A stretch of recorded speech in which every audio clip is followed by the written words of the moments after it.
Right then guys, here we go. We're in Marrakesh once again. So we're back out now on our desert survival training program again. So the guys are meeting up in about 2 hours time.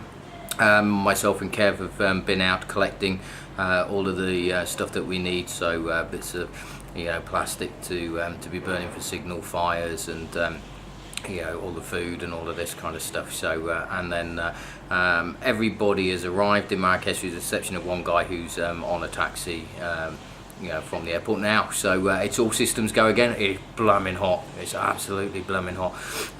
Clocked at 38 degrees today, and where we're going you can add easy another 2 or 3 degrees onto that as well. So we're going to be looking through the next 10 days in the low 40s. We've got a danger, just checking the forecast, we've got a danger of a bit of wind actually out in the dune system over the initial few days. We'll keep an eye on that.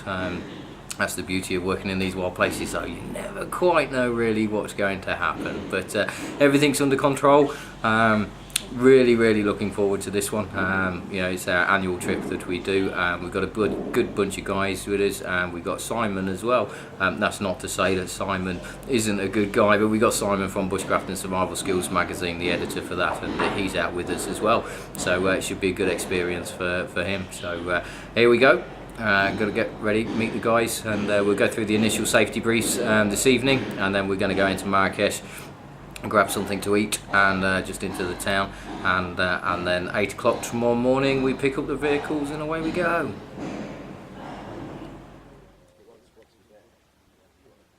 Okay, so we're at our first camp.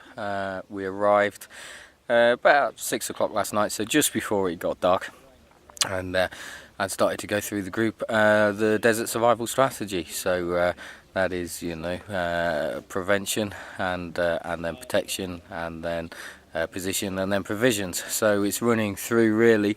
First of all, trying to avoid getting yourself into a problematic situation in the first place, and then if that does happen, then how to get out of it.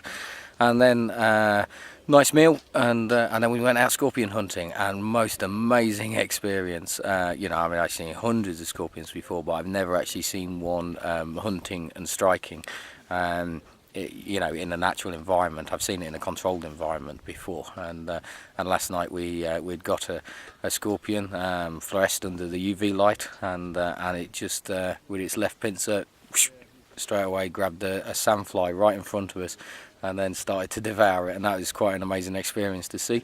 We had praying mantis as well, and quite an unusual little creature, and so yeah, it's absolutely teeming out here, absolutely teeming. So guys are just finishing off their breakfast now, and then we've got further progression. We're in the Jebel Saru at the minute, and then we head further south and east out now into an area called the Black Desert, where we're going to look this afternoon at shelter building, and so shelter building in sand shelters, hangars, etc.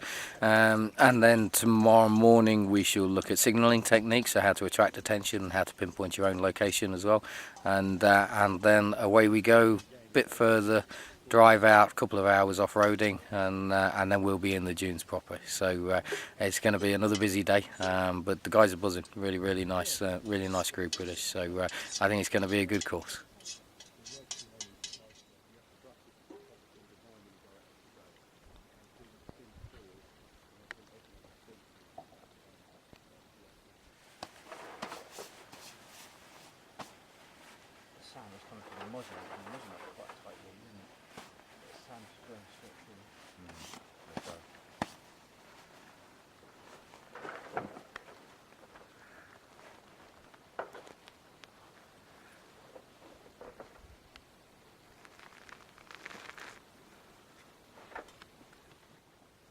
Okay, day 4 of the trip.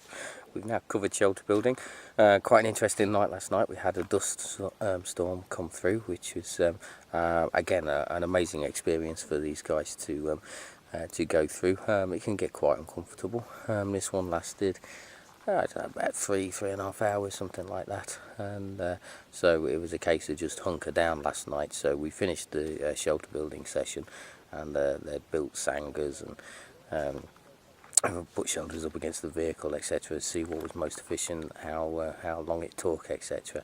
But then that dust storm hit, and it was just sit down. So it wasn't a full-blown sandstorm like we had last year, but it was uncomfortable enough. Woke up this morning and massive, you know, pieces of sand all in each corner of the eye and stuff like that. So yeah, but great experience.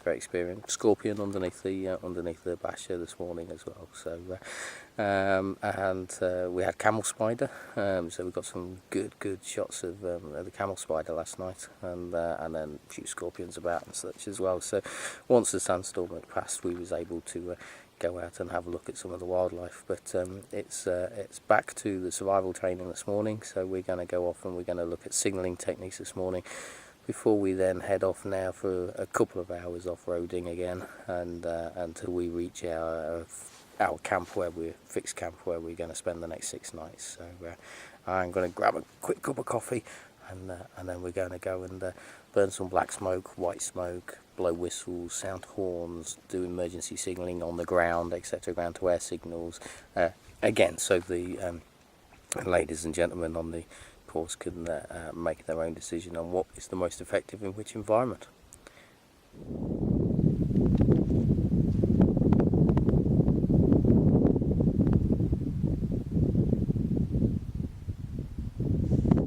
When it comes to signalling, just like with the shelters and everything else, keep it simple.